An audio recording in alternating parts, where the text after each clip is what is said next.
Estas construções são testemunhas de uma história de luta e violência. Aqui funcionava uma das serrarias da Lamber, companhia americana que se instalou no Brasil no início do século passado. A empresa foi uma das protagonistas de um conflito que deixou marcas profundas em Santa Catarina, a Guerra do Contestado. Foram 4 anos de conflito, 10 mil mortos, milhares de homens do Exército envolvidos em combates que se estenderam numa região de mais de 20 mil quilômetros quadrados. A guerra envolveu caboclos, pequenos fazendeiros, poceiros, interesses econômicos, disputas de poder, religiosidade. Pouco mais de 100 anos depois do início da guerra, a população local ainda enfrenta um dia a dia de pobreza, num cenário que surpreende em uma das regiões mais prósperas do país. A Guerra do Contestado é o tema de hoje, no Caminhos da Reportagem.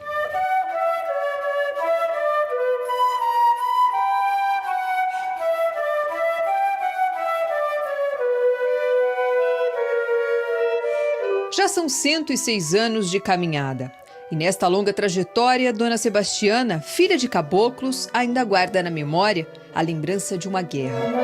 Tenho lembrança daquela minhas pessoas que era o meu sangue, que eles matavam, faziam, aconteciam, onde mataram uma tia minha, que era casada com um tio meu, irmão da minha mãe. Ela estava para ganhar gêmeo de família. Eles mataram a coitada, abriram ela, a barriga dela e mataram os anjinhos e punharam na cerca de rachão, que nem prancha de porco. Dona Sebastiana e a família ficaram escondidas durante 8 dias num buraco, no barranco de um riacho. Que era tiro da gente ficar em pé surdo. Aqueles fuzis que davam cada tiro, que varava de um lado para o outro.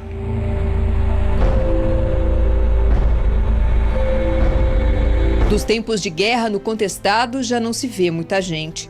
As lembranças estão nos relatos dos descendentes de quem lutou. O vovô contava a história para o meu pai e nós gostávamos de saber a história, nós perguntávamos, o pai contava para nós. O pai contava para nós que na época da guerra, que deu no Itaquaraçu ali, na luta bem grande, a turma dos caboclos se reuniram tudo dentro da igreja, para se esconder, né, da briga, da guerra. E os lutas, como é que eles dizem, os contrários deles, se entrincheiraram tudo atrás do morro da igreja ali. Eles reuniram tudo dentro da igreja, diz que eles bombardeavam de lá. Bombardeavam tudo de lá e dia tudo em cima da igreja, pegou fogo na igreja. E os que estavam dentro morreu tudo, a maioria dos caboclos, morreram tudo queimado. O avô destas 3 irmãs da família Palhano também sobreviveu para contar história.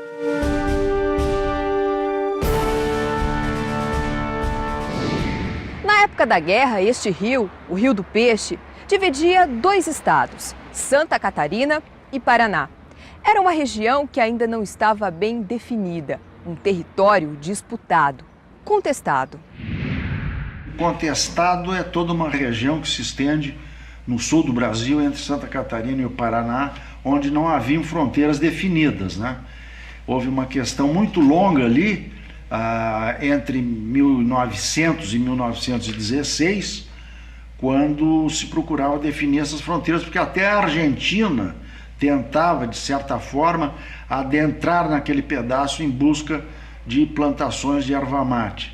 Então, contestava-se onde seria passada essa fronteira.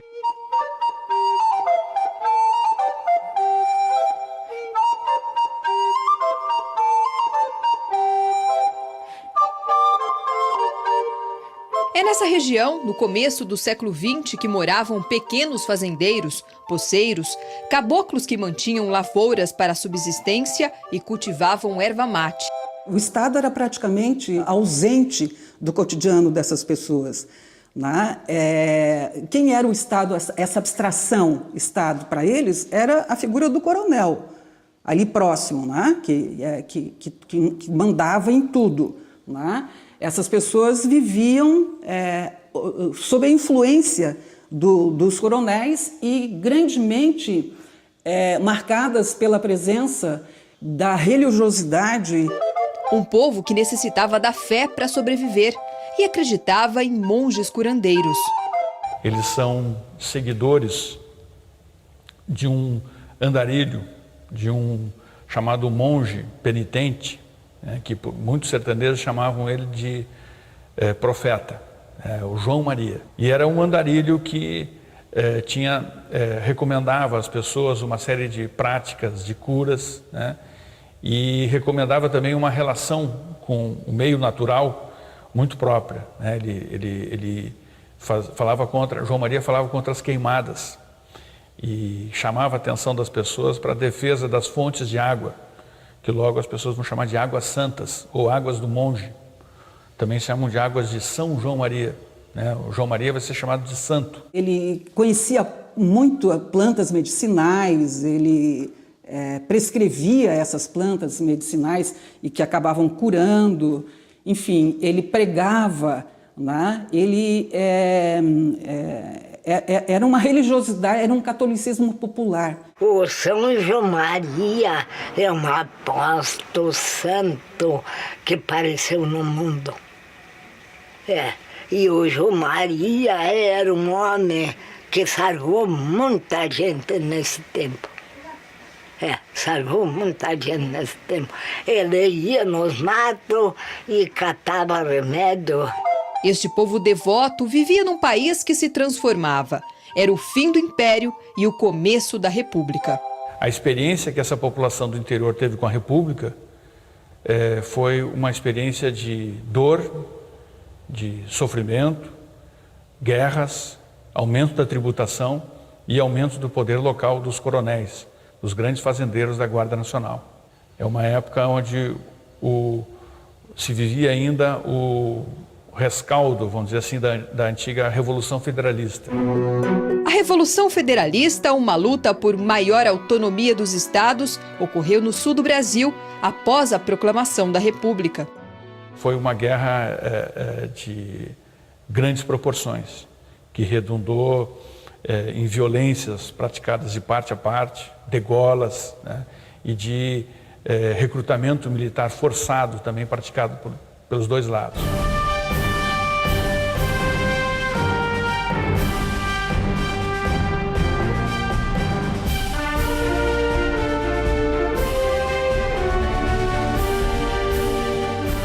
Do ponto de vista formal, o federalismo só defendia um parlamentarismo e uma descentralização. Mas essas lideranças federalistas populares defendiam a luta contra autoridades impostas de fora. O conflito do contestado, essas duas tradições se unem. Mas se unem através de um episódio bastante circunscrito, que é a atuação de um curandeiro na região no ano de 1912. Esse curandeiro é José Maria, muito semelhante ao profeta João Maria, que já tinha morrido. José Maria não era tanto um penitente, mas era mais um curandeiro profissional mesmo. Conhecia ervas e uma série de práticas de cura. José Maria vai, em agosto de 1912, para a comunidade de Itaquaruçu, no interior de Curitibanos, numa festa local, a festa de Bom Jesus. Ele é convidado pelos festeiros para aparecer na festa.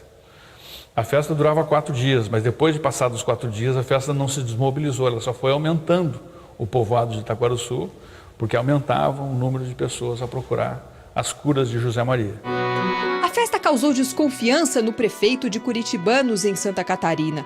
Ele achava que José Maria era aliado dos opositores e mandou a polícia para Taquaruçu. E José Maria decide dispersar o povoado e migrar em direção ao oeste. Indo em direção ao oeste, ele atravessa o Rio do Peixe e entra nos Campos de Palmas, que era o território administrado pelos paranaenses. Quando isso acontece, a imprensa de Curitiba começa a dizer que o governo de Santa Catarina estava enxotando fanáticos para a região contestada, para criar confusão nessa região. Chegando no território do Irani, a Força Policial do Paraná resolve fazer uma expedição preventiva antes que chegasse a tropa do Exército, e o comandante da própria polícia, né, o coronel João Gualberto, comanda, né, uma unidade fortemente armada, até levaram uma metralhadora de tripé, um armamento muito sofisticado para esse combate, e procura destruir esse povoado que estava em torno de José Maria, no Irani.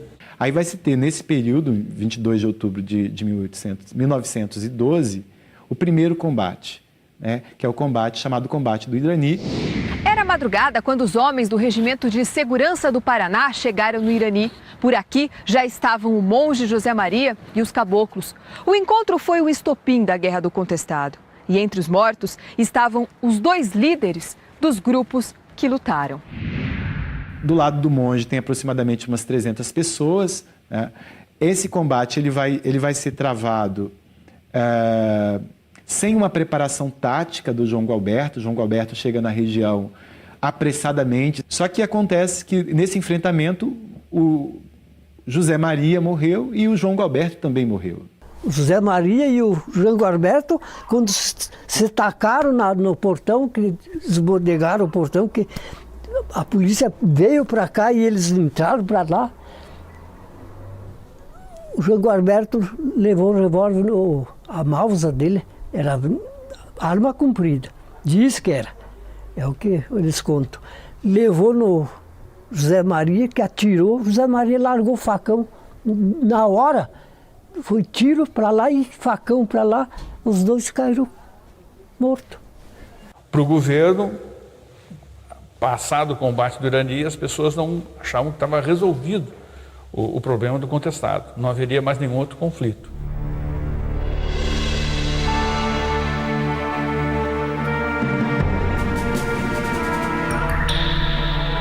Mas era um engano. A Guerra do Contestado estava apenas começando. O combate no Irani foi só a primeira batalha. Passa um ano, até passa um pouco mais de um ano, e na comunidade de Itaquaruçu, uma menina de 11 anos, neta de um festeiro do ano anterior que tinha convidado José Maria, a menina chamada Teodora, ela começa a relatar que tinha sonhos com José Maria. E nesses sonhos, José Maria ordenava a todos os seus seguidores que voltassem a se reunir em Itaquaruçu. Então esse segundo Itaquaruçu, esse vai ser bem diferente do primeiro. O primeiro era uma festa em torno de um curandeiro. Esse segundo Itaquaruçu, a partir de dezembro de 1913, vai ser uma concentração das pessoas que sabem que estão desafiando o governo de Santa Catarina. Claramente ali já é o início do projeto Caboclo, uma invenção deles. É um trabalho de aglutinação, né? de criar a sua utopia, né? A irmandade cabocla, essa fala, quem tem, mói, quem não tem, mói também, e no fim todos ficam iguais. Caracterizava o movimento, né? Moer o milho no pilão, né? Então quem tinha milho ou riquezas levava para o reduto. Quem não tinha ia também comer, ia se alimentar, porque iam viver todos em comum dentro dessa cidade santa. Era um projeto que afrontava os grandes fazendeiros, os coronéis da Guarda Nacional, setores que viviam da pecuária e da exploração, da comercialização da erva mate no Planalto, e frequentemente também dominavam a política nos municípios. As cidades santas dos caboclos foram se formando ao longo de 1913 e 1914. Elas multiplicaram-se por quase todo o Planalto Serrano de Santa Catarina. Nestes lugares, todos viveriam como iguais e trabalhariam pela sobrevivência e em defesa da comunidade. Era um regime da consciência, da justiça e do bem-estar. Um regime onde todos poderiam contribuir para todos. Seria uma espécie de uma irmandade sertaneja, uma irmandade cabocla. Era aqui, neste local, que hoje é uma propriedade privada e serve de pasto para o gado, que ficava Taquaruçu, um reduto de fanáticos para o exército, ou uma cidade santa para os caboclos, um lugar que foi todo destruído na Guerra do Contestado. Eles tinham trincheira para a pessoa lutar de homem a homem, mas não tinham sobre bomba, eles não previam isso. Então o exército pegou eles de tucaia, assim, né? Eles não esperavam ser bombardeados de longe, porque no facão e no facão de pau ia dar mais lenha para a fogueira, sabe? No dia 8 de fevereiro de 1914, o povoado de Taquarussu foi atacado pelas forças do Exército de Santa Catarina, junto com as forças policiais. Morreram principalmente as mulheres e as crianças, pois muitos dos homens estavam trabalhando na construção de Caraguatá, outra cidade santa. Taquarussu ali acabou, as pessoas, depois de 8 de fevereiro, as pessoas ficaram expostas aqui no gramado, foram, como eu até escrevo uma poesia, foram velados pelo Cruzeiro do Sul e enterrados sobre o solo do Taquarussu, né? Eles destruíram todas as vilas, mataram mulheres, mataram crianças, foi um morticínio de muito impacto para os sertanejos, inclusive. Ao mesmo tempo que se tinha um combate, também se tinha, crescia a fé dos sertanejos nos monges e crescia o número de pessoas que aderiam voluntariamente ao movimento para lutar junto dos sertanejos, uma luta que para eles era uma luta por um mundo novo. Boa parte da crise econômica e social que dá origem à guerra tem relação com a companhia estrangeira que construiu a estrada de ferro São Paulo-Rio Grande do Sul e explorou a madeira da região do contestado. No próximo bloco, vamos saber mais sobre essa empresa americana e o acirramento do conflito. O Caminhos da Reportagem volta já.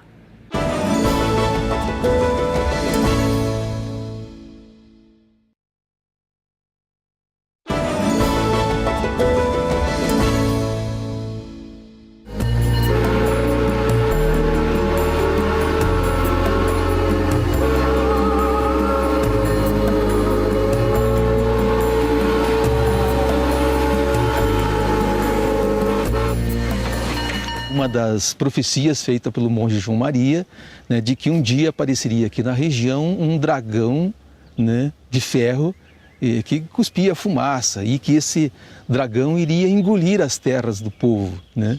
É claro que isso era uma linguagem simbólica ou uma metáfora, né, para dizer o que de fato depois acabou acontecendo, que foi com a chegada da ferrovia. E também por razões contratuais, a ferrovia acabou, entre aspas, engolindo 15 quilômetros para cada lado da ferrovia, que passaram a pertencer à empresa construtora da ferrovia.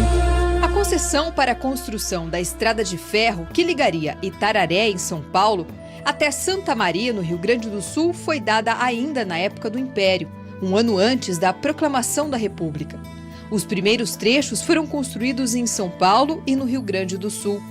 A ligação entre eles, nas terras contestadas do Paraná e de Santa Catarina, foi concedida a uma companhia americana, de propriedade de Percival Farquhar, detentor de diversas outras concessões de serviços públicos, de transporte, iluminação e mineração no país. A maior parte dos moradores dessa região era constituído de poceiros, né? E que não viam a chegada da ferrovia passando por suas terras como uma coisa boa. Primeiro a guerra até começou por causa que ele queria passar uma estrada de ferro. Para quê? Ferrovia, né? E a família não aceitou porque daí eles iam tomar um espaço muito grande de terreno. O americano Percival Farquhar também era o proprietário da madeireira Southern Brazil Lumber and Colonization Company, uma subsidiária da Brazil Railway, companhia que construiu a ferrovia. O governo federal permitiu que a Lumber explorasse madeira nos 15 quilômetros de cada lado da ferrovia. Primeiro, tem que haver um deslocamento em massa de uma população muito grande de nacionais, de sitiantes, ervateiros, pequenos agricultores, pequenos criadores. Eles vão perder as terras. Terras que eles não tinham títulos, porque eram habitantes poceiros, mas que viviam ali há gerações já, né? A concessão do governo é das terras devolutas, portanto das terras públicas. Só que o discurso do governo é que as terras públicas são terras da nação e aqueles poceiros são intrusos nas terras públicas. Só que os chamados intrusos, na verdade, eram habitantes nacionais e que sempre viveram naquele território, né, e que de uma hora para outra são expropriados, né, violentamente por esse impacto da Companhia Estrada de Ferro. O dono era quem tinha posse da terra. E quando a República abriu os cartórios começam com a República.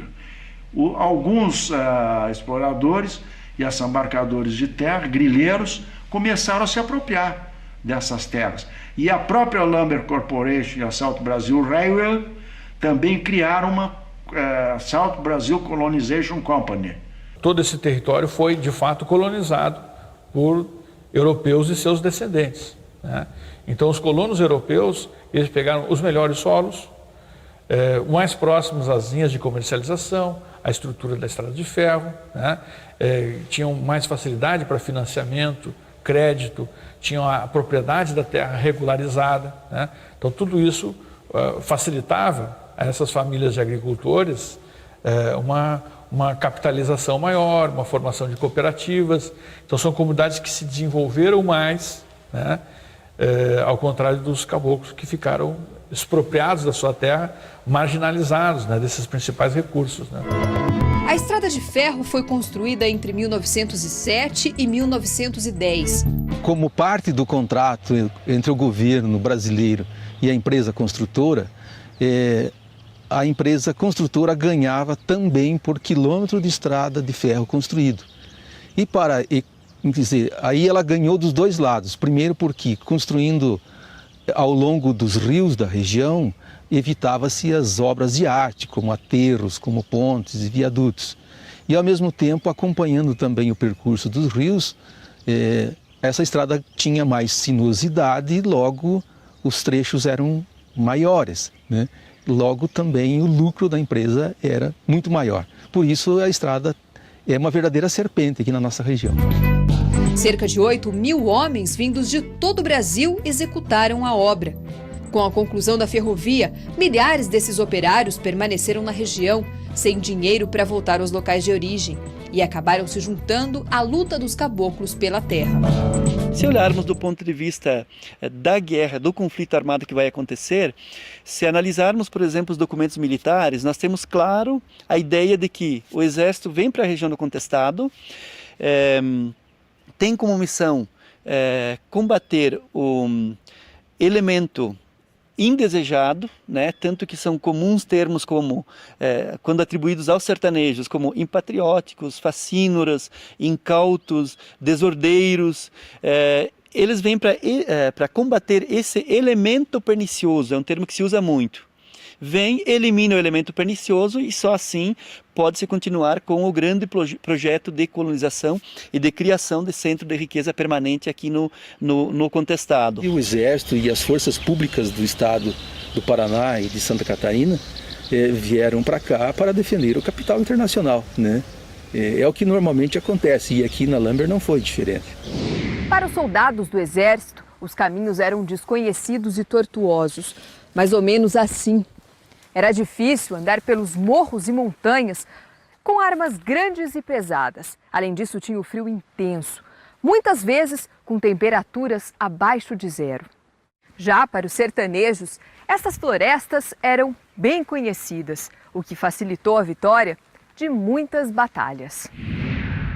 Eles construíam facões, no começo de madeira, facões de 3 quinas triangulares, porque em qualquer lugar que aquele facão batesse, muito pesados, com as madeiras duras do sertão, o araçá, o guamirim, o açoita cavalo, que é a madeira de fibra mais longa que existe, ela não racha nunca, a fibra dela é do começo até o fim, ao contrário das madeiras. Eles lutavam muito bem durante o dia, eles davam gritos medonhos, assustadores em cima de soldados, muitas vezes recrutas, vindos do litoral de Santa Catarina ou do litoral do Paraná, ou da capital do Paraná, de Curitiba. Então era uma tática onde o fraco ia vencendo o forte. Eram excelentes lutadores à arma branca, atiravam principalmente à noite, de madrugada eles sumiam. O elemento mais forte que os rebeldes tinham, que o exército não tinha, era uma causa para lutar. Os sertanejos, eles estavam lutando por uma causa que era a instauração de um novo mundo, de um novo tempo, de uma nova lógica de organização social que interrompesse a lógica da dominação e de exploração que tinha na região. Durante a guerra, o Exército não conhecia geograficamente o Estado. Não existia um mapa preciso que demarcasse minimamente a distância entre as localidades. Chegando no território, o Exército dependia muito de guias locais, que logo vão ser chamados de vaquianos, né? Esses vaquianos civis vão ser empregados em grande número, não só como guias, mas como uma tropa civil auxiliar ao Exército, como capangas dos grandes fazendeiros e que serviam de guias para os militares. A partir de julho de 1914, principalmente com a chefia de Chiquinho Alonso, os sertanejos passam não só a se defender, coisa que vinham fazendo já há 2 anos, passam a atacar. E aí atacam as vilas, as cidades, o centro do poder dos coronéis, da empresa norte-americana e do governo. Então os alvos são o Estado, o capital e os coronéis. A partir de julho de 1914, até o final do ano, até praticamente novembro, né, eles mantêm sob cerco a cidade de Canoinhas, tomam a cidade de Curitibanos, tomam Itaiópolis, tomam Papanduva, tomam várias estações da Estrada de Ferro São Paulo-Rio Grande, investem sobre Lages e quase tomam a cidade de Lages, por muito pouco, né? Só que essa ofensiva rebelde, ela acaba em novembro de 1914, quando morre num combate o comandante Chiquinho Alonso. Isso tudo vai preocupar muito o Exército, a tal forma que o Exército vai ser designado pelo Exército Brasileiro um general para resolver esse conflito. Então vai ser designado o primeiro general, que é o Frederico de Mesquita, que é um oficial de alta patente do Exército Brasileiro. O Mesquita, ele tinha participado da Guerra de Canudos. O Mesquita, ele procura equipar o Exército Brasileiro, o destacamento do Exército que ele tem à sua disposição, para que os soldados tivessem efetivas condições de combate. E o general Carlos Mesquita se retira e, aliás, declara por escrito aos seus comandos que ele vai se retirar porque aquilo era uma mera insurreição de gente espoliada por tubarões da época lá, que estavam a fim de assambarcar terras, porque não haviam cartórios naquela região, não haviam títulos de terra. Com a saída do Mesquita, a gente vai ter um outro momento da guerra, que vai ser o Matos Costa, um capitão que já estava lutando ali, que acompanhou a expedição Mesquita, que conhecia bem a realidade local e que também contribuiu para que o Mesquita fizesse o relatório dele para o governo federal, dizendo que aquilo era uma questão política. O Matos Costa vai assumir o comando da expedição militar. Matos Costa, ele chegou na região em 1914 e viu que aquilo ali era uma espoliação, era como um crime que se cometia contra uma população miserável. E ele procura apaziguar, ele chega a tirar a sua farda, a se vestir como um simples caboclo, a ir parlamentar com eles, e eles conversam com ele. Mas acabou que numa daquelas coisas irracionais que acontecem nesses momentos de revoltas que às vezes começam por um lado e terminam como outro, até nos dias atuais, ele acabou sendo numa divergência com um outro caboclo, que aliás era um desertor da revolta da Armada, que é o Benevenuto Baiano, era um lanceiro baiano, um homem muito apto também, acaba matando o Major Matos Costa. A morte de Matos Costa gera uma comoção e é usada contra o sertanejo. Com a morte do Matos Costa em agosto de 1914, aí sim a imprensa nacional começa a dizer que estava surgindo no sul do Brasil um novo arraial de Canudos. Então começa a dizer assim, olha, veja só, aquele que quis ajudar foi assassinado pelos sertanejos.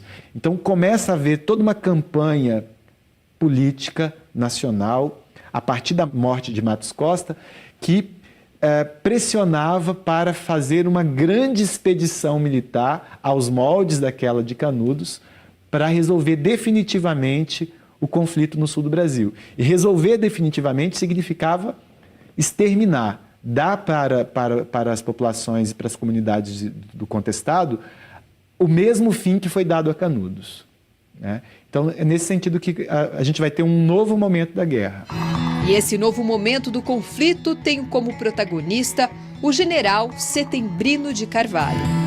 Com essa força de 6 mil homens a seu dispor, mais tecnologia bélica de primeira linha que ele levou, mais os recursos da União, designado efetivamente somente para mover uma grande campanha de guerra no contestado, ele chega numa situação extremamente vantajosa para o Exército. Eles vieram com 4 aviões, com 2 aviões fabricados na Itália. Eles tinham essa tese que o avião seria a arma do futuro, já tinha essa visão.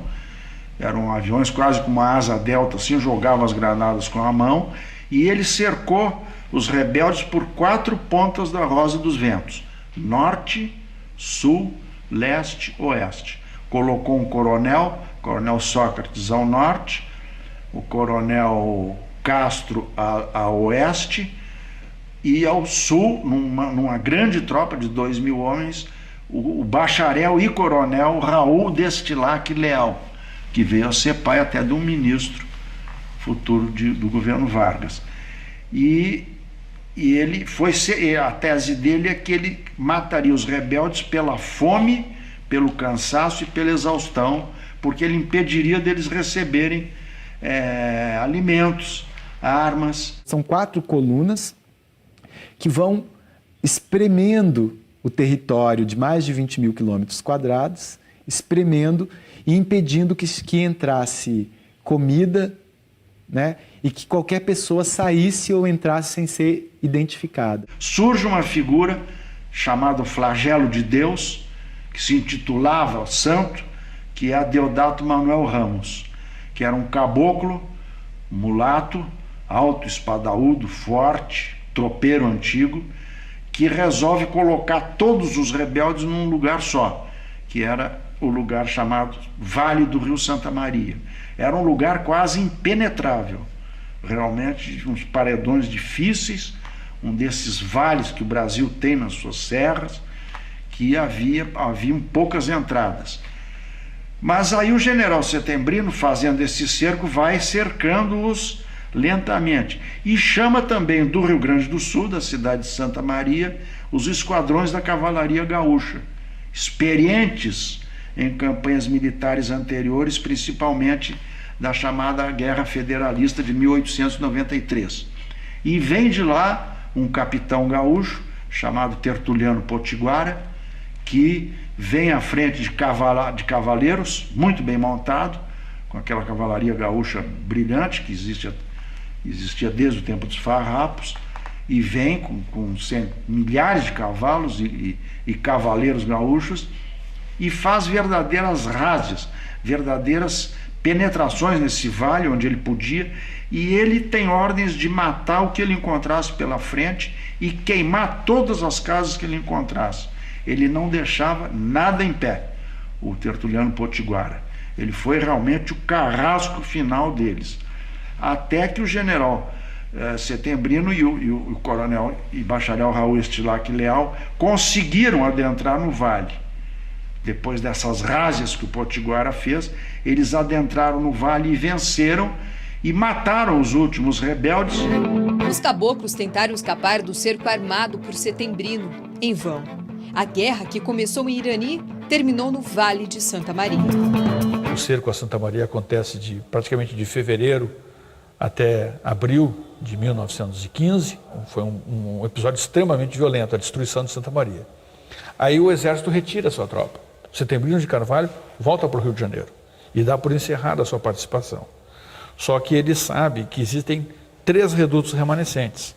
É o reduto de Pedra Branca, o reduto de São Pedro e o reduto de São Miguel, né? Esses redutos ainda vão viver até o final do ano de 1915, quando são destroçados, né? E entre dezembro de 1915 e janeiro de 1916, mais de 10 mil caboclos se apresentam para as tropas. A maior parte desses que se apresentam são órfãos e viúvas. Os homens praticamente tinham morrido, quase todos, só eram velhos, viúvas e crianças. Depois que terminou a guerra,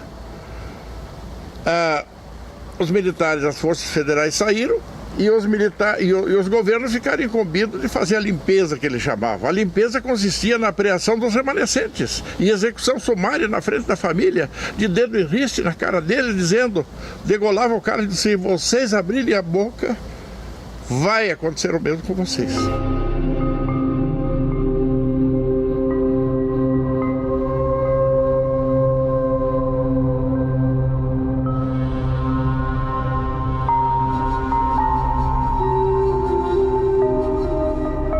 Estima-se que a Guerra do Contestado deixou cerca de 10 mil mortos, vítimas dos combates, mas também da fome e de doenças.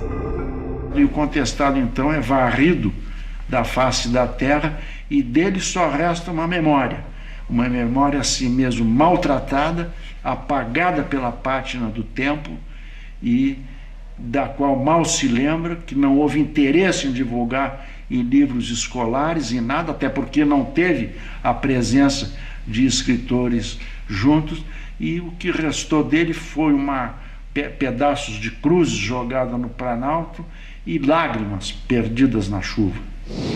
Daqui a pouco, no Caminhos da Reportagem, o legado da Guerra do Contestado, como vivem hoje os descendentes dos caboclos, poceiros e fazendeiros que lutaram no conflito.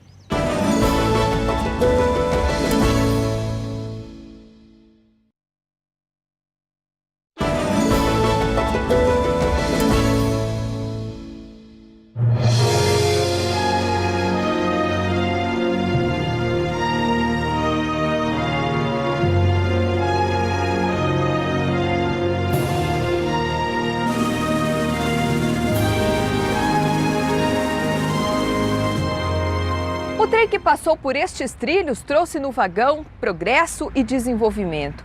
Mas quando ele chegou nas estações da região do Contestado, encontrou passageiros insatisfeitos e descontentes. Eles não puderam pegar carona. E depois de tanta briga, o trem parou no fim da linha e hoje só serve de lembrança. Hoje a ferrovia virou peça de museu, está aí como uma memória daquilo que foi o contestado e tudo aquilo que o contestado nos representa, mas ela é apenas um símbolo. Hoje, a estrada de ferro nem turisticamente é aproveitada, né? E além do mais, até pela antiguidade desta ferrovia e pela maneira como ela foi construída, hoje ela não suportaria trens modernos circulando continuamente. A madeireira Lambert, na cidade de Três Barras, também parou. A empresa tinha 40 anos para fazer a exploração da madeira na região.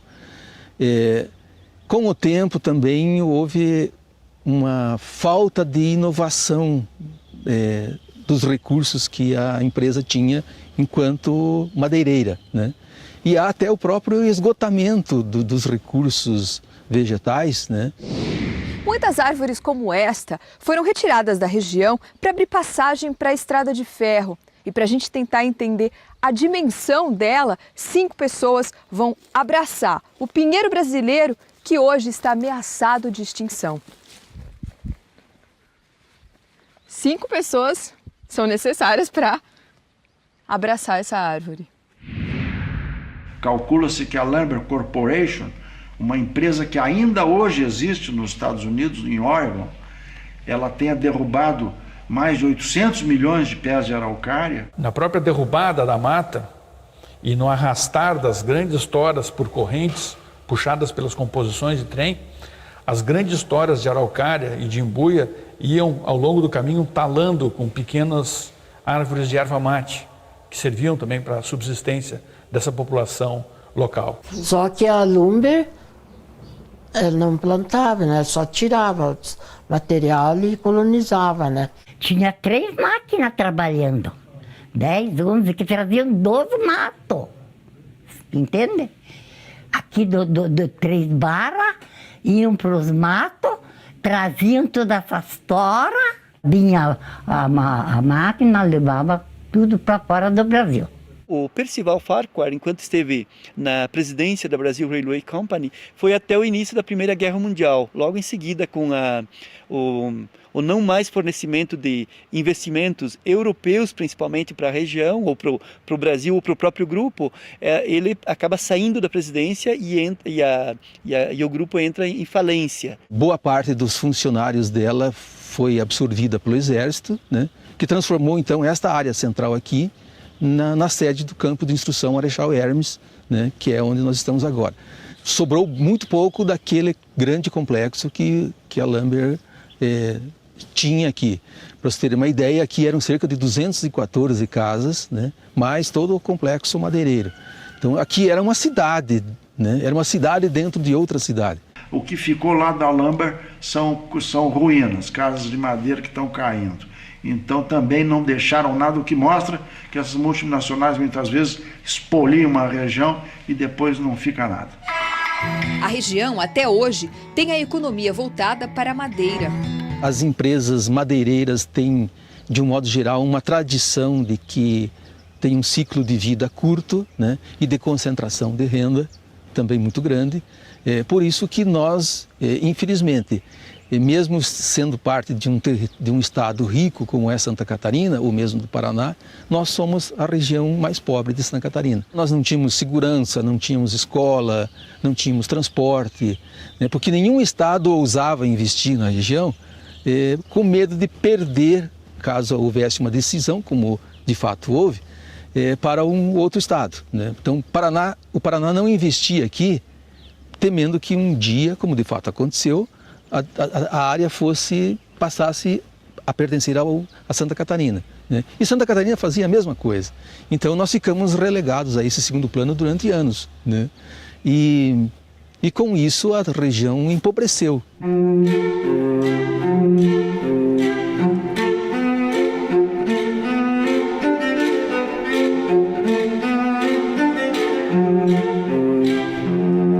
O IDH, o Índice de Desenvolvimento Humano, avalia a renda, a educação e a saúde de um local.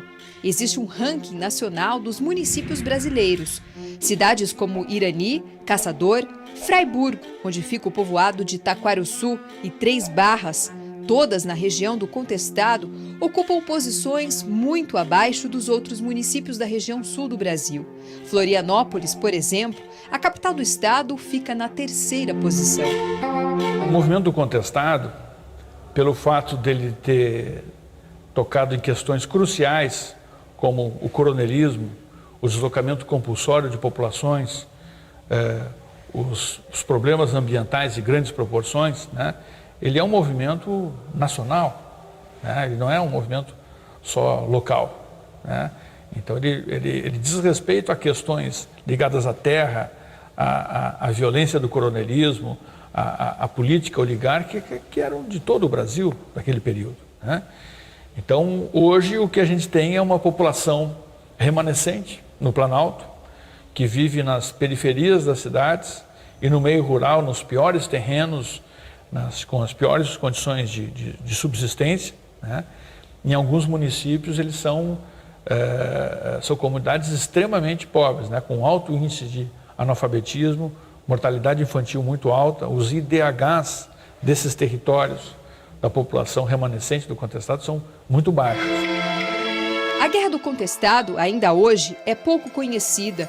Mesmo durante os 4 anos em que ocorreram as batalhas, entre 1912 e 1916, o conflito no sul do Brasil foi ofuscado por outro. No mundo a gente vê nesse período o início da Primeira Guerra Mundial, que foi um conflito que acabou por abafar na própria imprensa brasileira a Guerra do Contestado. A gente vê, assim, abrindo os jornais da época, há reportagens detalhadas sobre batalhas na França, na Alemanha, na Rússia, né, nos Balcãs, enquanto que pequenas notas sobre uma guerra contra os fanáticos no sul do Brasil. Então era o próprio espaço que a imprensa do Brasil deu na época para a guerra foi muito pequeno, né, porque existe uma tradição mesmo intelectual, né, da imprensa e das classes ilustradas do Brasil em olhar mais o que acontece na Europa do que no interior do seu próprio país, né? Então isso, de certa forma, contribuiu, né? Mas por que esconder essa guerra? Como no sul do Brasil se quis construir uma imagem de desenvolvimento, europeização e branqueamento da população mesmo, né? Então a lembrança da Guerra do Contestado era a lembrança de um Brasil que eles queriam esquecer. Ao contrário, por exemplo, de Canudos. Canudos tem tudo a ver com a estética do Nordeste, né? Com o abandono do Nordeste. Um abandono que a própria elite nordestina assumiu como discurso. O discurso da seca não é o discurso só do sertanejo que passa seca, é o discurso também da oligarquia nordestina, né? Aqui no Sul, a oligarquia local, ela quis esquecer o contestado. Então, por muitos anos, né, o assunto não teve um domínio público que fosse digno, né, do tamanho e da envergadura do próprio movimento.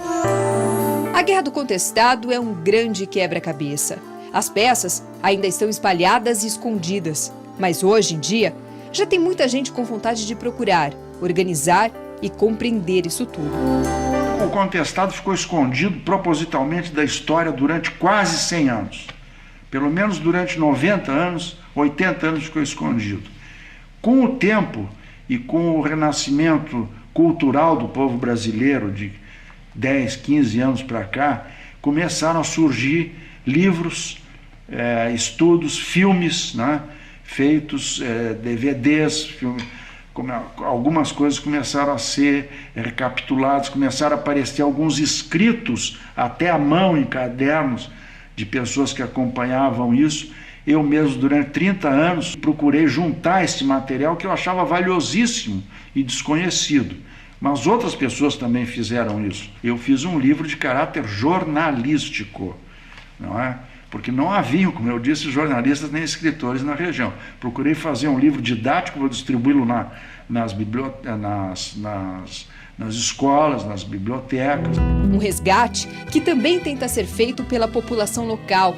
Percorrer a região do conflito em Santa Catarina é se deparar em cada cidadezinha com o Museu do Contestado. Nós temos uma visita anual assim, que chega em torno de 10 mil visitantes. E isso resulta no quê? Que os professores estão trabalhando a Guerra do Contestado e cada vez mais está tendo mais oportunidades de ver o que aconteceu na nossa região e falando que a região do Contestado é uma região que ainda precisa saber muito sobre a sua história. Durante anos, Pedro Filisbino reuniu um arsenal no Museu do Jagunço, no povoado de Taquarussu, em Fraiburgo. Armas, balas, vestígios da guerra encontrados na região.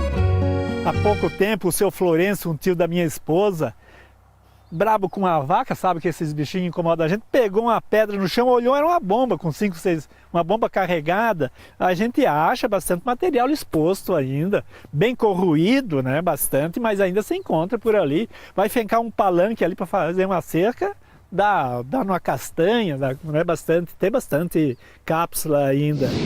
Mais de 100 anos se passaram desde o início da Guerra do Contestado. E por que lembrar tanto tempo depois de um momento da história do país que quase acabou com a população cabocla desta região? Qual o legado deixado por essa guerra? Eu acho que falar é pouco, revolta só. Nós temos que mostrar os exemplos que nos animam a mudar o Brasil para as gerações de hoje. Os exemplos de bravura daquela gente, o sangue inocente que eles derramaram para mudar o futuro do Brasil. Ela representou um momento em que o exército, em que a população pobre e rural do Brasil tentou frear o desenvolvimento do progresso no país. Tentou romper com uma tradição de dominação, de exploração no país. Acho que essa é a maior lição que esse movimento tem. O potencial revolucionário dessa guerra, né, desse conflito, está exatamente numa experiência de luta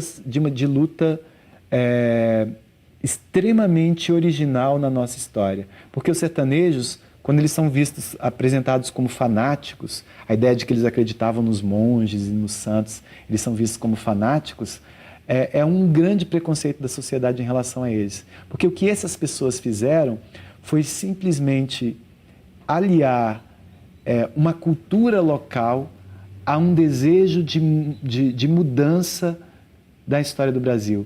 Eles morreram? Foram assassinados? Sim. Mas eles perderam a guerra? Duvido que eles tenham perdido a guerra. Tanto não perderam que nós estamos falando deles até hoje.